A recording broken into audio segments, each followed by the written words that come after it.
Assalamu alaikum, dear students. My name is Kudratullah and I am serving as a lecturer in Cadet College Rasmak. I will teach you biology second year course. The first chapter of second year biology is the respiration. So firstly we have to know about the meaning of respiration. The literal meaning of respiration is the inhalation. Inhalation is actually that process in which we are going to take oxygen inside the body. The word respiration is actually derived from a Latin word respirationum, and this respirationum means breathing. Breathing is actually the exchange of the respiratory gases. Right? Let's suppose we have the two major gases which are working as a respiratory. We have the two major respiratory gases. The first one is the oxygen and the second one is the carbon dioxide. This oxygen, we inhale oxygen for the various activities of the body, while the carbon dioxide is a toxic gas which we are going to eliminate it from the body. And this breathing is actually composed of the two parts, the inhalation and exhalation. This inhalation is the intake of oxygen. As I told you here that we have the two gases in which the carbon dioxide we inhale and we exhale. Yeah, exhalation of carbon dioxide means the release of carbon dioxide. Why? Because this is toxic gas और इसकी toxicity की वजह से हम इसको release करेंगे, remove करेंगे. Why this one is toxic? Because this carbon dioxide can lower the pH of body. ठीक है, it's used to decrease the pH of a body or blood. और इसकी pH की वजह से whenever this pH is decreased, it can cause various kind of diseases. Now we are going to talk about the types of respiration. We have two types of respiration: external respiration and internal respiration. External respiration is actually between the environment, means the external environment and lungs. कि किस तरह हमारे body में environment और lungs के दरमियान किस तरह exchange होती है. And the second one is the alveoli to blood. Alveoli are the air sac. These are the actual parts where the exchange takes place. कि एल्वियोलाई और ब्लड के दरमियान किस तरह ये एक्सचेंज होती है और इन्वायरमेंट और लंग्स के दरमियान किस तरह एक्सचेंज होती है. This is named as a external respiration. Actually this external respiration is similar with the breathing.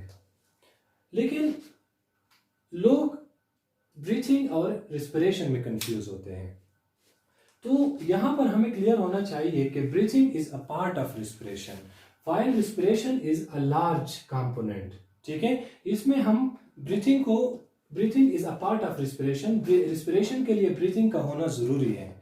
यहाँ पर respiration का actual मतलब है cellular respiration, ठीक है, या internal respiration. और ये respiration हम define करेंगे अभी. तो अभी हमारे पास external respiration में environment to lungs और alveoli to blood हो गया, और internal respiration is from blood to the cells or the tissue. अभी ये प्लाज्मा भी हो सकती है और ब्लड भी हो सकती है. towards their tissues or cells, right? Let's suppose यहाँ पर इसका एग्जांपल है कि हमारा टिश्यू कितना ऑक्सीजन यूटिलाइज करेगा, हमारे बॉडी में जो कार्बन डाइऑक्साइड है वो किस तरह उसको रिमूव करेगा. तो we will talk all of these, we will discuss all of these components. Why respiration is needed. Respiration की जरूरत क्या है, कि हमारे बॉडी में रिस्पिरेशन क्यों होती है.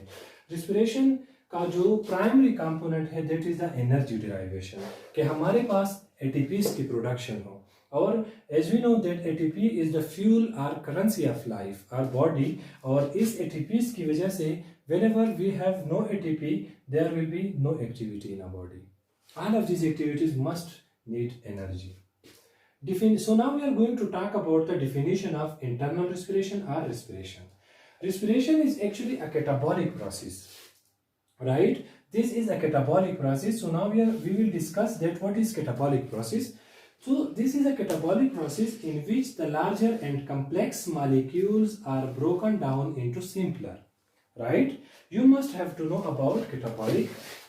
आप लोगों ने previous classes में metabolism का नाम सुना होगा, मेटाबॉलिज्म, राइट, कि दिस इज द एक्टिविटीज या the reaction which occur in a body that is named as a metabolism, and this metabolism is divided in two parts, two components, anabolism, right, anabolism, and the second one is the catabolism.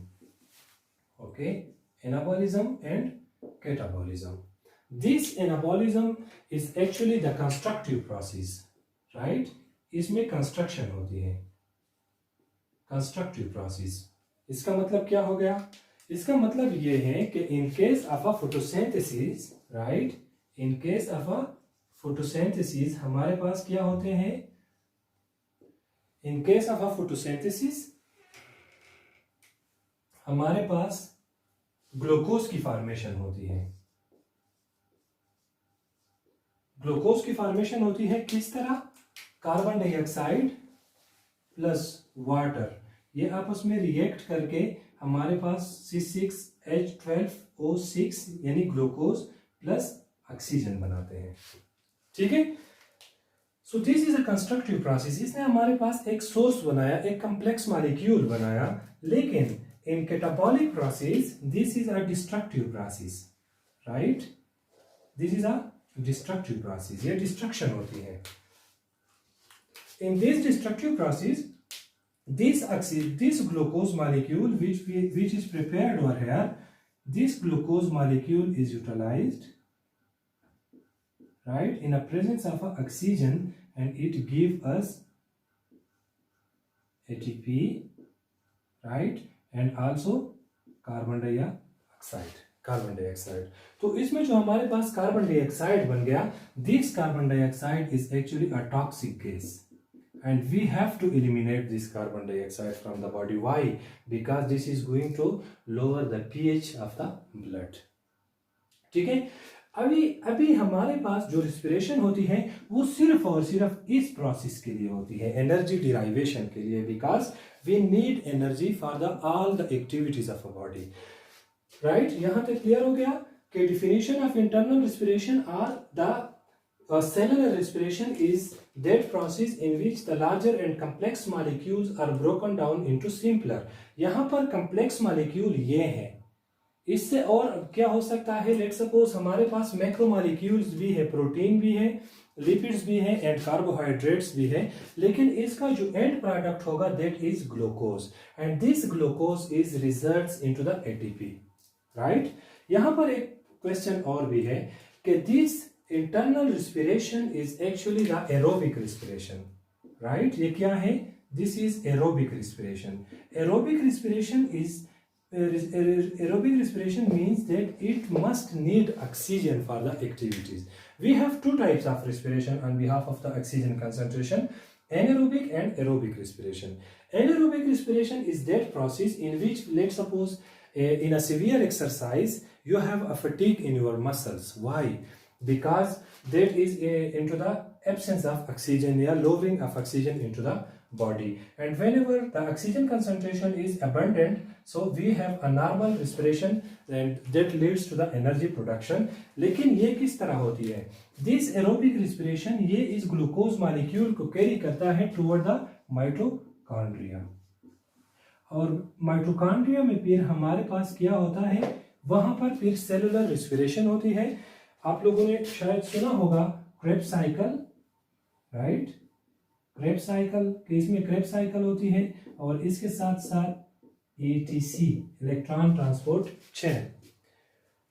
यहां पर Krebs cycle और electron transport chain से पहले एक और भी reaction होती है, that is also used for the derivation of energy, that is named as a glycolysis,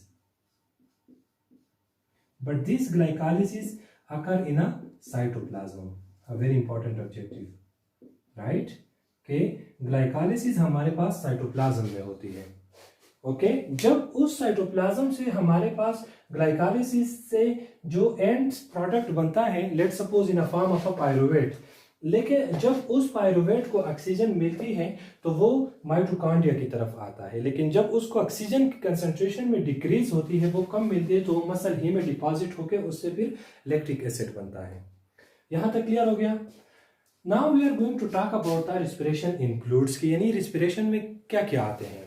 Respiration includes the four basic components. The pulmonary ventilation, pulmonary ventilation is that process in which we have to know about the exchange of gases, right? कि इसमें proper exchange of gases हो. The second is the external respiration. As I told you over here that it must be the exchange of gases between the environment to the lungs and the alveoli to the blood. Transport of gases. Okay, it should be transported. Gases should be transported. We can say कि carbon dioxide हमारे body से properly eliminate हो रही है और oxygen हमारे body को we are going to take oxygen. So this is the transport of gases. And the last one is the internal respiration or also the cellular respiration. So internal respiration में आप लोगों को मैंने ये बताया कि this is the actual site of the respiration in which we are going to take petrol, fuel, currency, energy, right? ATP. So now we are going to talk about the properties of respiration. एक component में respiration के लिए maximum respiration के लिए इन components का होना जरूरी है. That is the permeability, that it should B permeable. Means के वो क्या होगा, वो पोरस होगा. ठीक है, यानी उसमें easily exchange of the gases होगी. It should be thin, almost 1 millimetre और लेस.